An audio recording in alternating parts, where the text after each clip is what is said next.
అమడూరు ప్రత్యేక ఎన్నికలు జరుగుతున్నాయి. ఈ ఎన్నికలు సాదాసీదా ఎన్నికలు కాదు, ఆషామాషిగా తీసుకోవద్దు. ఇవి రాష్ట్రానికి ఒక దశ దిశ నిర్దేశించే ఎన్నికలు. ఒక్క మాటలో చెప్పాలంటే మనందరి తలరాతలు రాసే ఎన్నికలు. ఎన్నికలు బాగా ఆలోచన చేసి సైకిల్ గుర్తుగా ఓటు వేసి అమరావతిలో చంద్రబాబు నాయుడు గారు ముఖ్యమంత్రి కావాలి, ఈ పవిత్రమైన పుట్టపర్తిలో పల్లె సింధూరమ్మ ఎమ్మెల్యే కావాలని చెప్పి ఇక వడ్డేలు తెలుగుదేశం పార్టీ నందమూరి తారక రామారావు గారు స్థాపించిన అప్పటి నుంచి ఇప్పటి వరకు ఏ ఎన్నికలు వచ్చినా సర్పంచ్ కానీ, ఎంపీటీసీ కానీ, జెడ్పీటీసీ కానీ, ఎంపీపీ కానీ, ఎమ్మెల్యే కానీ, ఎంపీ ఎన్నికల్లో కానీ ప్రతి ఒక్క ఎన్నికల్లో కూడా తెలుగుదేశం పార్టీకి సేవలు అందించారు.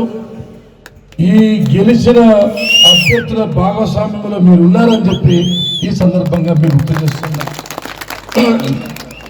ఒక విషయంలో చెప్పాలంటే తెలుగుదేశం పార్టీ ఒడ్డర్లు చెప్పి సందర్భంగా మీరు గుర్తు చేస్తున్నారు. తెలుగుదేశం పార్టీకి ఒడ్డర్లకు విడదీయరాని నిబంధన ఉంది కాబట్టి మీ అందరినీ తెలుగుదేశం పార్టీ గౌరవించవలసిన బాధ్యత ఉంది, జవాబుదారితనం ఉందని చెప్పి ఈ సందర్భంగా మీకు గుర్తు చేస్తున్నా.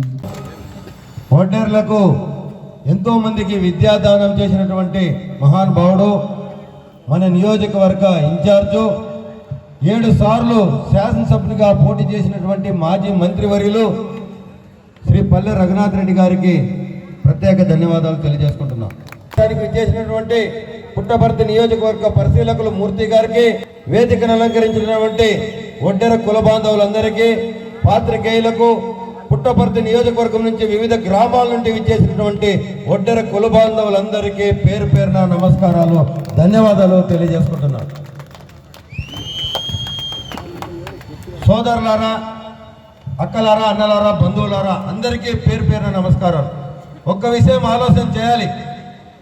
40 సంవత్సరాలు తెలుగుదేశం పార్టీ స్థాపించినప్పుడు స్వర్గీయ శ్రీ నందమూరి తారక రామారావు గారు ఏదైతే వెనుకబడిన వర్గం ఉందో ఒడ్డెర కులస్తులను ఆప్యాయంగా, ప్రేమగా పలకరించి వాళ్ళ ఆర్థికంగా, రాజకీయంగా, సామాజికంగా ఎదగాలని ఆలోచించినటువంటి మొట్టమొదటి వ్యక్తి స్వర్గీయ నందమూరి తారక రామారావు గారు అని చెప్పేసి సందర్భంగా తెలియజేసుకుంటున్నాం.